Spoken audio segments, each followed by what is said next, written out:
Görürsən, sadece beğendim, bak, geyindim, keçindim, geldim. Görürsən mi sen nasıl istiyorum ben?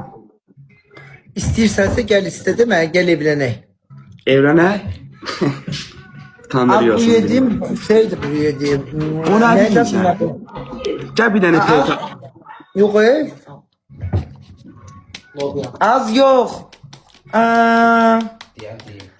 Az yadımdan çıktı. O Orhan'ı görende her şey yadımdan çıktı. Fasulye lan, Ay, fasulye. kim düşüyor? Fasulye de o.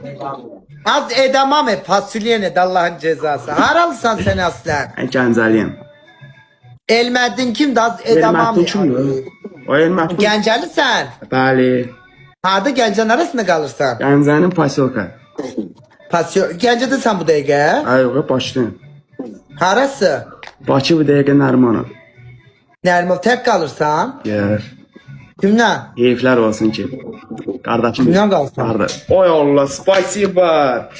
Peri, ay balaca böyüye hediye atanlar sağ ol. Gel cezalı oynayak. Eğer sen kaybedersen pencereni açıp diyeceksin ki 3 defa kışkıracaksın. Mengiye, mengiye, mengiye. Ay yox, razıyım, yox. Aa, dünyada da öyle. Mənim Razıyım. cezalarım belə. Mənim cezalarım belədir. Ya da ki kışkıracaksın 3 defa pencereni açıp. Ben Velizan'ı eriyem, ben Velizan'ı eriyem, ben Velizan'ı eriyem. Gəl deyirəm ki, mən vicdan zəifiyəm. Yok, geldim. Ha, benim cezalarım belədir. Varsansa oynayak, yoksansa yok. Təvaz soyuna. Neçə yaşın? Baş. Neçə yaşın var? 19. Balacasan daha. Baladısan, 18-də keçmişəm, 18-də kimi yerəydi? Boyun neçədir? Boyum 1.85. Ne okuyursan? Oxumuram, idmanla məşğulam da bərbər yox idim. He berberi ne tər oxuyursan? Oxuyuram, 3 senikli də indi öyrənim yavaş-yavaş. Diyor ki birinin yanına gelip gelsin de okuyuram ne diyor bizim berber bölümü. Budur kardeşim. Oy gaga bakım kardeşim ha biri çekil o gelsin.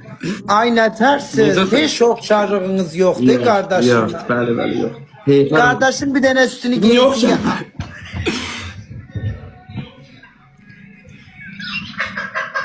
Ara bax.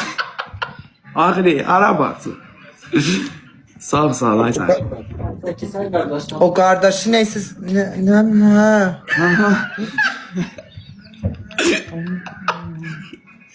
Ha bu nə isil mən? Kardeşin o butik olanıydı. O Allah'ın cezası. Aa yadımdan çıktı. Reklam işbirliği için biyografimdeki nömreye yaz. O ne pişsiz ki kardeş. Yazmışam. Yazıp, az yazıp. Metanet yazıp sene değil. Şey butikiydi. He yaşa. Yazıp. Ha, keşke danışardık. Yok. Yazmıyor. Yazı bak diyor. Başka böyle. Ha, yok. Metanete gelir. Metanet değil. Bu Maral Tahir kızı da. Best.